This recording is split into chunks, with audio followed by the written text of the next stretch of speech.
Hello जी। अस्सलाम वालेकुम। क्या हाल है गाइज? उम्मीद है आप सब ठीक होंगे। अल्हम्दुलिल्लाह से जी मैं भी बिल्कुल ठीक हूँ। वेलकम है आपका न्यू व्लॉग में। तो जी आज मैंने खोले थे अपने पुराने वाले पटारे, यानी कि जितने भी पुराने सर्दियों वाले हमारे कपड़े थे वो सारे के सारे मैंने खोले।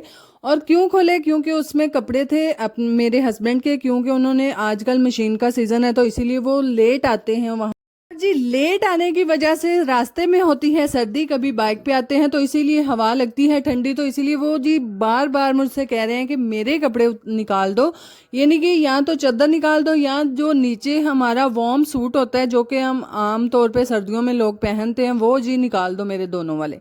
तो खैर से जी मैं आ चुकी हुई थी और नीचे से स्टार्ट किया और सबसे ऊपर वाले छत तक मैं गई। ते एक किमें गई ये भी तो मैं स्टोरी दसा दी। तो है यहाँ पर जी सबसे पहले हमने ये कपड़े ढूंढने थे जो कि बहुत आसानी से मिल गए, और मैंने वो ढूंढ के तो एक दफ़ा उनको धूप में जो है सूखने के लिए डालना है, ताकि अच्छे से, अगर उनमें कोई स्मेल वगैरह होती है, जाहिर है इतना अरसा वो कपड़े पड़े रहते हैं तो जाहिर है इस तरह के तो काम होते हैं, और वैसे भी एक धूप लग जाए तो वो बेहतर रहती है। तो है धूप में वो रखने के बाद जो है ये सारे कपड़े बच्चों के थे जो कि मैंने नहीं अभी समझा कि ये निकालने वाले हैं। मोहम्मद पास था तो मामा ये भी निकाल दे, मामा ये भी निकाल दे। मैं खिलौंदा नहीं तो पुत्र, साल है हाले नहीं है मौसम, जब मौसम आएगा या फिर एक अदद बारिश होने की देर है फिर तो हाय हाय पता ही नहीं लगना ठंड कितनों आ गई है। तो खैर से जी फिर इनकी ज़रूरत पड़ेगी और फिर हम निकालेंगे। और यहाँ पर अली जो है वो अपनी साइकिल के साथ खेलते हुए, और मैं क्या पुत्र छड़ दे मुड़ जा एक काम नहीं करी दे। तो खैर से जी फिर हमें साथ साथ वो तो कपड़े ढूंढने ही ढूंढने थे, और एक अदद नहीं दो अदद मेरा और पुप्पो का वेलवेट का सूट है जो कि पिछले सीजन का हमने लेके रखा हुआ है। तो माशाल्लाह से दोवे नूं सस भुल गई कि असा तार कितने छड़े ने। तो फिर सानू हूं पै गए हथ पैर के असा सुआने ने, तो फिर सुआन ली देने ने, तो लभीए तो ता है ना, क्योंकि दर्जी जो है वो जल्दी नहीं देते। तो खैर से जी हमने सियासत खेली है उसा कि चलो वारी ਲਈ ਪਹਿਲਾਂ ਹੀ ਦੇ ਦਈਏ। ਤੇ ਫਿਰ ਪਹਿਲਾਂ ਦੇਣ ਦੇ ਚੱਕਰਾਂ ਸਾਨੂੰ ਉਹ ਸੂਟ ਲੱਭੇ ਹੀ ਨਹੀਂ। ਯਕੀਨ ਕਰੋ ਇਹਨਾਂ ਸੂਟਾਂ ਲਈ ਮੈਂ ਸਾਰੀਆਂ ਪੇਟੀਆਂ ਫੋਲ ਛੜੀਆਂ, ਬਕਸੇ ਫੋਲ ਛੜੇ, ਮੈਨੂੰ ਕਿੱਧਰੋਂ ਨਹੀਂ ਲੱਭਾ। ਤੁਸੀਂ ਅੱਜ ਬਸ ਮੇਰੇ ਕੰਮ ਚੈੱਕ ਕਰਦੇ ਜਾਇਆ ਜੇ। ਖੈਰ ਪੇਟੀ ਤੇ ਮੈਂ ਫੋਲ ਲਈ, ਮੈਂ ਕਿਹਾ ਹੁਣ ਇਹਦੇ ਇਹ ਖੂਹ मैं ਫੋਲਣ ਨਾਲ ਬਿਹਤਰ है कि ਇੱਥੋਂ तक ही बस करा, इधर थल्ले रजाइयाँ तलाइयाँ इन्हें और तो कुछ नहीं। तो खैर से जी वो बंद की और फिर आए ऊपर वाली छत पे, और यहाँ से भी जितने मेरे टैची थे वो चेक किए, उसमें भी नहीं। पेटी चेक की उसमें भी नहीं। तो मैं क्या चल लैबा हूँ उतले छाती वारी रह गई, क्योंकि जो भी एक्स्ट्रा कपड़े होते हैं असी वो गंडरियां बन के तो उतले छाते। तो मैं क्या चल टोर हूँ उतला छत फोल आवी। तो खैर यह तीसरी मंजिल है जी सानू फोलद, पर हाले तक सानू वेलवेट का सूट नहीं लभे। तो पता नहीं हो रहे लभने भी कि नहीं। चलो जी अगे चलने हैं। खैर अल्लाह का नाम लैक तो पहला सी बड़े अंदर ते हाय हाय जो तैस नैस मची सी, पहला असा वो सवारी की तो फिर असा बारी फेरी। यानी कि काफ़ी दिनों से ये हमारा स्टोर रूम है जो कि हमने साफ़ करना था, वो भी टाइम नहीं था मिल रहा। और यहाँ पर साथ साथ जी फसल की कटाई हो रही है, और यहाँ पर साथ साथ गड़ा मशीन चल रही थी, ये पता नहीं अब किसकी है। तो है जिसकी भी है अल्लाह ताला जी सबको खाना नसीब करे और सबके रिज्क में अल्लाह ताला बरकत डाले और अल्लाह ताला सबको खाना नसीब करे, बस हमारी तो यही दुआ है। तो खैर से जी ये हमारा साथ एक गवर्नमेंट का स्कूल जो मैं बालों का पता नहीं लग रहा बाल कितने ने, डैक्स डुक्स तो इतने ही हुए ने, बच्चे कितने गए ने। तो खैर पता नहीं हूँ कितने सन, मैं ये नहीं पता। बहरहाल जी यहाँ पर इतना सा छोटा मोटा कैप्चर करने के बाद फिर मैं क्या चल लैबा बस कर दे हूँ इन्नी मौज हो जाती है, चल टोर अंदर चलीए। फिर यकीन करो साड़ा जेड़ा कोई घंटा डेढ़ भज्या ना, हाय हाय सन लग पता गया तो निछा मार मार साड़ा पैड़ा हाल हो गया, क्योंकि स्टोर रूम इसी तरह के होते हैं। और साथ साथ जी सहन साफ किया ऊपर वाली छत का, तो फिर तो होर पैड़ा हाल। तो लगते हथ मैं उतों लकड़ियां भी थले सटाइया। मैं क्या रोज दिहाड़ी मैं कभी किसी दे तरले तो कभी किसी दे तरले, ए काम नहीं वारा खांदा। लगते हथ उत्ते चढ़े तो फटाफट थले सटो तो थले चुक के अंदर तार लाते। मैं क्या सौखे काम। तो खैर से जी मैंने पकड़ लिया झाड़ू, मैं क्या चल लैबा हूँ तू भी फेर तो मैं भी फेरनी, दोवे रल के बारी बोकर कर लिया। तो मैं जी फटाफट फड़िया झाड़ू। मैंने कहा क्यों ना एक दफ़ा अगर छेड़ा ही हुआ है कम को, यानी कि तमूड़ियों के छत्ते में अगर हाथ डाला ही हुआ है तो अच्छे से कर लो ना फिर साफ सफाई, क्योंकि काफ़ी दिनों से जो है हमारा ऊपर वाले छत की सफाई नहीं हुई थी। तो इसीलिए अगर काम किया है शुरू तो फिर आधे च नहीं छटना चाहिए, फिर पूरा करके ही छटना चाहिए। तो खैर से यही यहाँ से मैं कर रही हूँ सफाई। तो मैं क्या पुत्रा टुटिया छानने इनू तो फाड़, इनू तो अगली बार मैं फेरी वाले नू दियाँ दी। तो खैर से जी सारी कोनों कोनों में मट्टी थी, यानी कि जितना भी कूड़ा होता है हवा के साथ एक कोने में लग जाता है, तो वो सारे कोने मैंने साफ किए, सारे छत तो मैं को नहीं फेरी। सीधी जी गल है, ना ही फेरन का उत्थे कोई हाल सी, यानी कि है ही नहीं था, गंद ही नहीं था, तो फिर फेरनी कित्थों सी।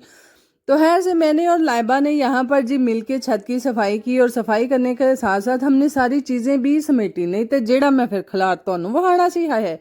तुसा मनु ही आना सी, आप कितनी गंदी हैं, या सिस्टर आपने कितना त्रक खलारा हुआ है, तो ये चलो बेहतर मैं कि चलो थोड़ा भला सांभ ला, तो फिर तुहानू वहां दी।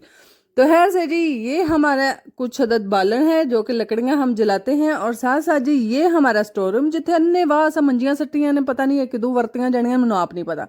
बहरहाल जितना भी हो सका मुझसे जितना भी समेटा गया मैं तो समेट छड़ा, जिन्ना भी स्टोर रूम का साडा समान है ना, इत्तल उत्तर दा लोया लैलन उरा पर सारा कुछ उत्ते पे जाता है। तो खैर ये जी छोटा सा हमारा स्टोर रूम जेड़े का अन्यवाह हमने भरा हुआ है। तो यहाँ पर जी ये हमारा कुछ अदद बालन है पड़ा हुआ, जो कि लकड़ियाँ हैं, हमने आग जलाने के लिए यूज़ करते हैं। और यहाँ पर जी मैं बारिश वारी फेर के तो मैं इतने हाथ खलोती छावें, तो फिर जब मामा मुझे ठा ले, ये मैं तेनू की ठाना, तू मनु ठा लै, जिड्डी को मैं थक गई है ना, बस मनु चुक के तो थले ला ला बस।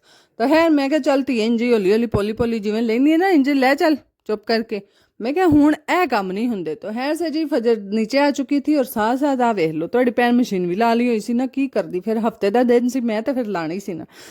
तो खैर से क्योंकि लाइबा को होती है संडे वाले दिन छुट्टी, और मैंने कहा क्यों ना लाइबा जो है काफ़ी कामों में मेरी हेल्प करवा देती है, यानी कि मैं अगर कपड़े वॉश कर रही हूँ तो वो साथ साथ स्पिनर करके तारों पे डाल देती है। तो मैं फिर इसलिए जी मैं आज कपड़े धो रही थी, और साथ साथ मशीन तो मैंने लगा ही ली थी सुबह उठते समय ही, यानी कि जैसे ही मैं उठी थी तब भी मैंने मशीन में साबुन वगैरह डाल दिया था, साथ साथ कपड़े निकाल निकाल के हम रखते गए, साथ साथ दूसरा काम किया और कपड़े धोते गए, और कपड़े जल्दी से ख़त्म भी हो गए। तो खैर सारे ये काम जो है ये आपको साथ साथ मैनेज करने पड़ते हैं, अगर एक काम ते बह रहो तो फिर नहीं ना कुछ निबड़दा, फिर तो होर निकल के आउंदे। तो फिर माशाल्लाह असी जे लगियां ही लगियां, फिर असां पेटियां दे ते उरां परां अटैचियां दे भी विछाड़ ला ले। मैं क्या चलो लगदे हत्थ इन्हां ते भी धूड़ पई है, ये भी तुप जांदे, ते हैं सुकून तो मैनू आप भी नहीं।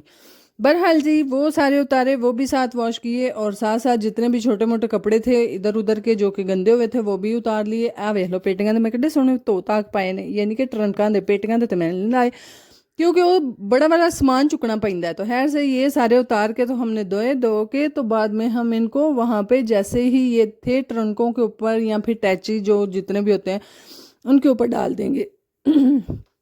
तो खैर से जी यहाँ पर हमारे साथ साथ माशाल्लाह आप देख सकते हैं कि धनिया काफ़ी मज़े से उग रहा है, मैंने इंजॉय कर दिया हाय हाय इतना मज़े का। तो है ये तो है ग्रो हो ही रहा है, और साथ साथ जी ये आप कह सकते हैं कि हमारे आम से नॉर्मल से दिन की ये सारी डेली की रूटीन जो कि हम आपके साथ शेयर करते हुए और आपको दिखाते हुए। तो खैर से जैसे ही कपड़े स्पिनर हो गए तो फिर मैंने तारों पे डाले, ताकि धूप आज काफ़ी अच्छी थी। दूसरी ये बात, काफ़ी दिनों से आजकल धूप जो है वो बहुत अजीब सी निकल गई है, यानी कि इतनी तेज़ वाली धूप नहीं होती, और आज का दिन धूप बहुत तेज़ थी। तो मैं फिर क्या, मैं क्या चलो लगदे हथ फटाफट सुकन दी करन, यानी कि कपड़े साथ साथ डालते जाओ तारों पे, कोई कंप्रोमाइज़ नहीं, फटाफट सुकन तो फिर फटाफट इन्हें तय ला के अंदर रखो या इंजे ला के सटो। जी तय लगाने में भी काफ़ी टाइम लगता है, और तय आहिस्ता आहिस्ता आराम से बंदा बाद में भी लगा लेता है, जितने दूसरे काम होते हैं वो बंदा कर लेता है। तो खैर एक दिन धो लो, दूजे दिन ठप लो, तो तीसरे दिन इस्त्री कर लो, इंज फिर होंगे ना काम, इको बारी सारा कर लो तो फिर आप थक टुट के बह जाओ ना, हांड पानी किन्ने करना है। तो खैर से यहाँ पर साथ साथ मैंने दूसरी भी मशीन लगाई हुई थी, उसमें जितने भी बड़े कपड़े थे जो कि मैं मैनेज नहीं कर पा रही थी कि इन्ने कपड़े मैं धोंदे रात पै जानी, तो मैं फिर ये भी सट्टे, मैं चलो कुछ इत्थे तुप्पो कुछ उत्थे तुप्पो, जो कि साफ साफ थे। यानी कि ये मेरे असिस्टेंट का कवर था, और एक अदर जी वाटर प्रूफ कवर था जो कि मैं अपनी चारपाई के ऊपर डलवाऊंगी, और ओ ता नहीं मैं पवांदी कि मैं आप शी कर छड़नी है, नहीं जी, मेरी फजर बेटी होंगी है छोटी सारी। तो है से जी फजर को पैम्पर लगाया होता है, और काफ़ी दफ़ा उसका पैम्पर जो है लीक हो जाता है। ये नास वजे थल्यों थल्यों तलाई दा, ये तो पहला तुम वाटरप्रूफ कवर चाड़ लो तलाई ते। तो है से जी पुप्पो ने पता नहीं कहाँ पे रखा हुआ निकाल के दिया, पुप्पो कह लै ये पा लै, ये बेहतर बाद तलाइयाँ शलाइयाँ स्मैल आवे, तू तलाई दे उत्ते आ वाटरप्रूफ कवर चाड़ लै। तो है से जी वो एक दफ़ा वॉश करना था, वो धोया अच्छे से, और धोने के बाद इसको तलाई के ऊपर चढ़ाएंगे, ताकि अगर वो पेशाब उसका पैम्पर डायपर से लीक होता भी है तो जी नीचे तक ना जाए। तो है चादरें वगैरह तो धुल जाती हैं, बहरहाल इतना लंबा चौड़ा काम जो है वो खराब हो जाता है, तो फिर जो तुहानू वहद पै जाता है। तो है यहाँ पर हमारे कपड़े धुल गए, सहन धुल गया, सारे काम हमारे खत्म थे। तो मैं क्या चलो हूँ थोड़ा चिर इंजॉय कर लो। ये नहीं कि हमारे गांव में है बारात का दिन, कल मेहंदी के मैं ਤੁਹਾਨੂੰ ਢੋਲ ਟਮਕੇ ਵਹਾਏ ਸਨ, ਅੱਜ ਮੈਂ ਕਿਹਾ ਤੁਹਾਨੂੰ ਬਰਾਤ ਵੀ ਵਹਾ ਲਾਂ ਕਿ ਪਿੰਡਾਂ 'ਚ ਕਿਵੇਂ ਲੋਕ ਇੰਜੋਏ ਕਰਦੇ ਨੇ ਤੇ ਕਿਵੇਂ ਲੋਕ ਬਰਾਤਾਂ ਲੈ ਕੇ ਜਾਂਦੇ ਨੇ ਤੇ ਕਿਵੇਂ ਲਿਆਉਂਦੇ ਨੇ। तो है आज बारात का दिन था, बैंड बाजा आ चुका हुआ था और साथ साथ जी लड़का जा रहा था अपनी ही दुल्हन को लेने। तो है ये सारा जी मज़े वाला सीन। तो फिर पिंडा ਦੀਆਂ ਬੀਬੀਆਂ ਫਿਰ ਛੱਤਾਂ ਤੇ ਚੜ ਵੇਖਦੀਆਂ ਤੇ ਉਹ ਉਹਨਾਂ 'ਚ ਅਸੀਂ ਸਾਂ, ਯਾਨੀ ਕਿ ਅਸੀਂ ਕਿ ਹੋਰ ਵੱਖਰੀ ਦੁਨੀਆ ਤੋਂ ਜਾਂ ਵੱਖਰੇ ਅਰਸ਼ਾਂ ਤੋਂ ਨਹੀਂ ਨਾ ਲੱਥੇ, ਅਸੀਂ ਵੀ ਉੱਥੋਂ ਹੀ ਆਏ ਹਾਂ। तो है ऐसे जी हम भी साथ साथ देख रहे थे। तो हुण मैं ਤੁਹਾਨੂੰ कैमरा छत्तां तो थोड़ा ही मार के वहाना सी, क्योंकि प्राइवेसी भी कोई चीज़ होती है। तो खैर से सारे जी देख रहे थे और जिनमें हम भी देख रहे थे और वो तो खैर से जा ही रहे थे। तो मैं क्या लगते हाथ हूँ कपड़े नूं इस्त्री मार लो, ये नहीं कि फटाफट करो, ये जिहड़ा कोई थोड़ा कोई टाइम है ना वो फटाफट कर लो। तो करना वो क्यों सी, क्योंकि मेरा तो हुण हांडी रोटी का टाइम सी।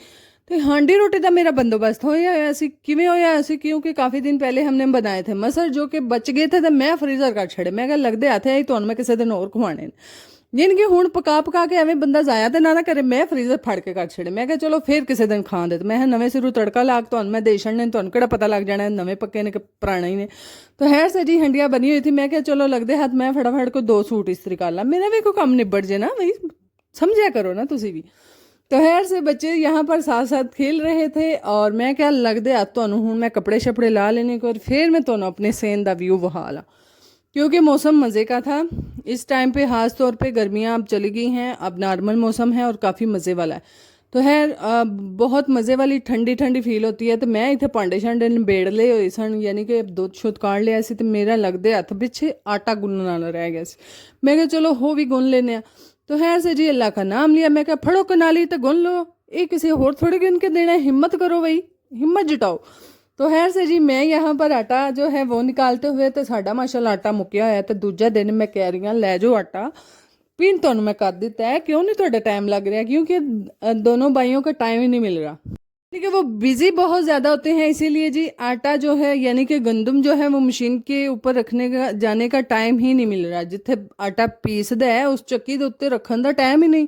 तो मैं क्या नहीं टाइम तो फिर ये तो नहीं है कि हुण खाना ही नहीं, भाई टाइम कड्डो तो निकलना है ना। तो खैर से जी पुप्पो ने बोला कि नहीं आटा रख के आओ। तो खैर अज का दिन जी रख किया, अल्लाह अल्लाह तो खैर सला हुण पीस के आ जाएगा। तो खैर से जी आटा हमारा तकरीबन मटन में से ख़त्म होने वाला है। मैं क्या मैं को नहीं गुआंढियां करूँ मंगन जाना, जो मुक जाए मैं तुहानूं पीण भी हारी मेरे टाइम तो पहला करके देनी है। तो फिर मैनूं मंगण लई भी घल छड़ दिओ जां हुण फलाने घर मंग लै। मैं क्या मंगण वाले काम मेरे को नहीं होंदे भाई, मंग के दिओ करो बकालां दी। तो खैर यही इन्हीं झंझटों से बचने के लिए बंदा पहला इन्नी मेहनत करता है कि पहला वेले नाल पीन शीन करके तो आंदे होंदे। तो फिर भी तुसीं आंदे हो मंग लियो, मैं को नहीं। तो खैर ये इस तरह की छोटी मोटी ज़िद्दें जो है वो घर वालों के साथ चलती रहती हैं। तो खैर से मैंने यहाँ पर आटा जो है वो छान लिया अच्छे से और हुण मेरा गुन्नन का टाइम है। तो गुन्नन तो पहला मेरी औलाद मेरे कोल आ गई, यानी कि इन्हों के अब्बा जान गए सन बरात पे। तो जी मेरे हस्बैंड की शुरू से ही इस तरह की नेचर है कि वहाँ पे जो भी बिद वगैरह बांटी जाती है वो अपने बच्चों के लिए ले आते हैं, खुद नहीं खाते। तो खैर से फातिमा और फजर को मिली थी वो वाली बिद और दूसरे हम फिर वादे की पंडी पा छड़ी कि मामा ऐसा नहीं खानी, मामा सानू नहीं पता पापा ने इन्हों क्यों दी। मैं क्या साह लवोवे। फिर जी पापा नू जाते पापा जान नू पैसे पै गए। मैं कह लो स्वाद आ गया ना बरात खान का। मैं 2 पैकेटियां तुस बिद दी चुग लिया, फिर नाल दूँ वादे के बिस्कुट लैके देने पे। तो खैर से जी बच्चे हैं इसी तरह से कभी कभार जिद करते हैं। तो फजर जो लेके आई थी, फजर क्या मामा ए मैनू पोटली खोल दियो। मैं क्या खलो हम नाले वेखिए उन्हें दिता की है। एक तो बीबियां ने ए बड़ी पेड़ी नेचर होंदी है। मैं क्या खलो जा फजर मैं तुम खोल के वहाँ नाले तुहानू भी वहाँ की लभदा बिद च। तो खैर से जी मैंने फिर फौरन से ये खोली तो आ 4 दाने सौंफ दे, 2 मखाने, 1 बदाम, 1 छुहारा, 1 शाही मेवा और की। तो मैं क्या हाँ है ऐ देन पे सन भला कोई चज दी देंदे विच कोई है नहीं 1 टिक्की भी है भाई वो भी गिन लो। तो छुहारे नूली लगी हुई सी। चल फजर कोई गल नहीं, तेन उंज भी एलर्जी हुई है छुहारा साठ छड़ ओ ना खाई। तो खैर से जी ये सारी मैंने डाल के दी डिश के अंदर। मैं क्या चलती है हूँ चट तू तो ध्याने लगी रवें दी, खेडे लगी रवें दी। चलें जी खैर ये तो काम साथ साथ होते ही रहते हैं। और ਉਹ ਮੱਗਾ ਪਿਆ ਜੇ ਨਾ, ਮੈਨੂੰ ਦੱਸੋ ਇੰਜੇ ਮੇਰੇ ਕੋਲ ਕੱਪ ਟੁੱਟਦੇ ਨੇ, ਟੁੱਟ ਜਾਂਦੇ ਨੇ, तो फिर जो टूट जाते हैं फिर मैं झिड़का भी ले लेनी है।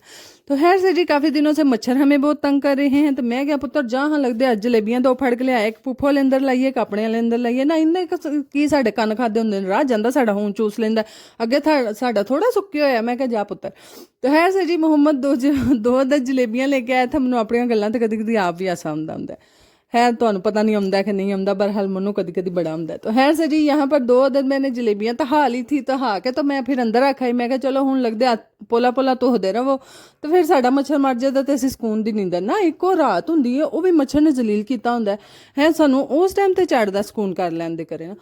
तो खैर यहाँ पर जी दोनों, एक मैं गिलास ते टंग ली, एक मैं कप ते टंग ली। मैं क्या चलो रखदे हाथ हुण अंदर धारा वो फटाफट, ये ना होवे उन्हें बूहा खुल गया तो फिर गया। तो खैर से मैं शामां तक किसी ने अंदर वड़न ही नहीं दिता। मैं क्या अंदर टिक्की लगी है, लै जड़ा वड़ गया उन्होंने सारा मसला हो जाना, नहीं तो एलर्जी हो जानी। मैं कि तुहाडी एलर्जियां फटाफट पूज जांदियां ने ना, कोई बंदा अंदर जाए ही ना। मैं शाम तक किसी ने अंदर वड़न दिता ही नहीं, सिर्फ इंदा ब्लैकमेल कर करके। तो खैर ये सारी जी चीज़ें साथ साथ मैनेज करनी पड़ती है। तो मैं क्या लो मेरा आटा उत्थे रह गया, मैं फिर लगदे अज बाहर निकली तो बाहर माशाल्लाह पार्टियां चल रही सन। मैं क्या कल्ले कल्ले पार्टी, मन्नू नहीं तुसां दस्सिया। मैं क्या खलो जो ज़रा, मैं भी आई, मैं बस ए ना दूसरी जलेबी तर के आई। तो खैर से जी ये रखनी थी पुप्पो वाले कमरे में, और पुप्पो के कमरे में रखने के बाद मैं क्या तुसी भी हुण पोले पोले बाहर खिसक आओ, बाहर आके मंजी ते बवो, जरा इनू तोह लैन दिओ, तो फिर अंदर वाड़ा वै। ते दादी पोतरा जी बोले जी चल पुत्र उठा से भी बाहर चलिए। मैं क्या आ जाओ जरा को बाहर आ जाओ।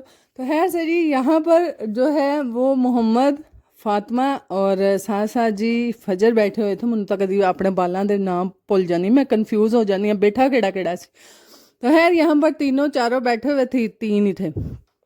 तो यहाँ पर जी शेयरिंग केयरिंग हो रहा था। नहीं वो आंदी से मेरे को बिद ले लै, तो मैनू 2 बिस्कुट दे छड़, ते तू 2 बिस्कुट ले लै, तो मैनू बिद छड़। तो मैं पहला की तुहानू सी है, पहले तुसीं आंदे मैं बिद लैणे ते मैं बिस्कुट लैणा है। मेरियां ते नहीं गल्लां मुकदियां, मैनू तुसीं फिर क्यों आंदे अपनी फैमिली दे बारे शेयर करो। मेरियां गल्लां मुक्कन तो मैं तुहानू फैमिली दा दसां ना तुहानू मेरियां गल्लां चंगियां नहीं लगदियां, चुप करके सुनिया करो। हाँ तुसीं अग्गों मैनू नवे मशरे दिंदे हो, फैमिली दे बारे दसो ना, फैमिली दे बारे मैं की दसां है भाई। 4 जियां से मज़े की ज़िंदगी गुजारे, अल्लाह ला खैर सलाह। बाकी जी व्लॉग को करते हैं एंड, अपना ख्याल रखिएगा, दुआ में याद रखिएगा, लाइक शेयर सब्सक्राइब तो जरूर करा जे, नहीं तो ना जाकर मेरा व्लॉग ही ना वेख्या। सीधी जी गल है, मैं नहीं बोलती, जाओ मैं अज अल्लाह हाफिज़ भी नहीं तुहानू करना।